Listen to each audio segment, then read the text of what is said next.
I always imagined the end of my marriage would be quiet. Papers, signatures, a final, tired conversation.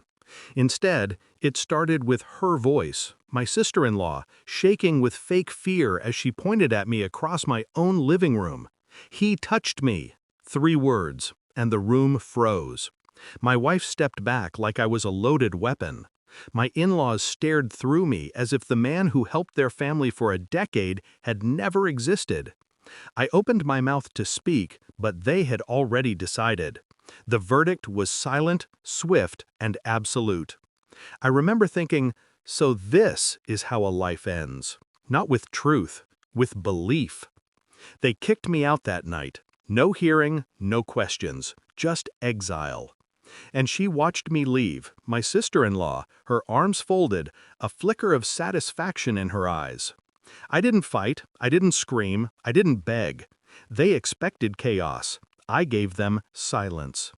Because even then, I knew the truth always rots its container first, and she was already cracking. I met her years before the accusation, my wife's sister. She was loud, impulsive, always needing attention. A walking spark looking for gasoline. I ignored the flirtation, the comments, the lingering looks. I chalked it up to immaturity. My wife laughed it off back then. She's dramatic, not dangerous. She was wrong. But in those early days, I trusted them both. I believed loyalty was a permanent thing, like a bone, strong, unbreakable. I learned later it's more like glass, shiny, fragile, shattered easily by the wrong hands. Even after they cut me off, I noticed the tension between them in courtrooms, in hallways, in forced gatherings where I showed up only because I had no choice. The sister avoided eye contact. My wife avoided the truth. My in-laws avoided the possibility they'd destroyed an innocent man.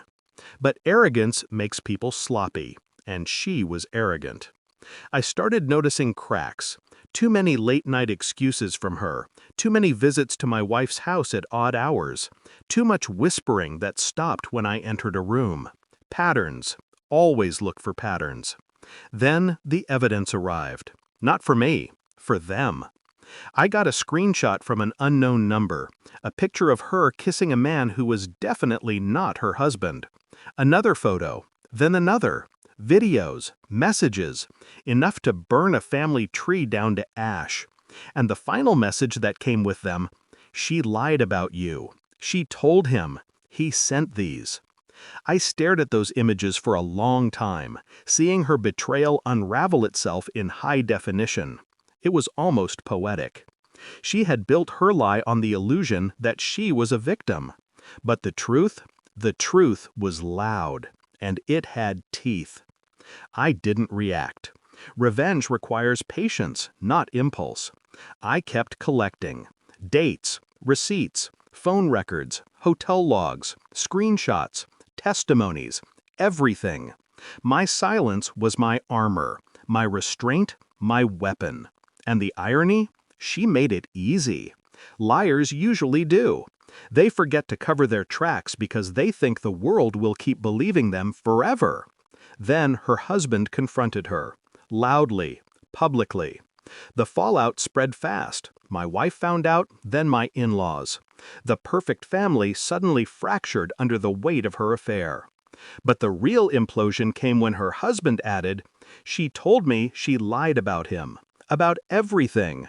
Just like that, the truth detonated. And the shrapnel hit everyone but me. The present moment came months later. She showed up outside my apartment, makeup smeared, face pale, hands shaking. It was raining, the pathetic fallacy almost insulting in its perfection. She whispered, "I'm sorry. I never meant to hurt you. I was jealous. You had the family's attention. I needed help, and it got out of control. Can you talk to them? Can you fix this?"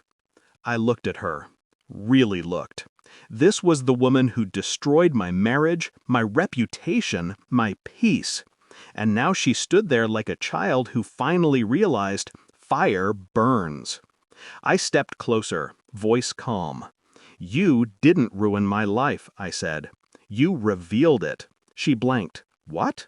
You showed me who everyone really was. I'm grateful for that. Her face crumbled. Please, please help me. They won't listen. For once, I said, they're treating you exactly the way they treated me. She grabbed my arm. I'm begging you. I gently peeled her fingers away. Begging doesn't work on people who've already been condemned without a voice. Her breath hitched. I walked past her, down the stairs, into the clean air the storm left behind. No guilt, no anger, just release. People think revenge is a moment. It's not. Revenge is the slow, quiet satisfaction of watching the truth take back everything a lie stole. And in the end, the truth doesn't need me to speak for it. It speaks just fine on its own.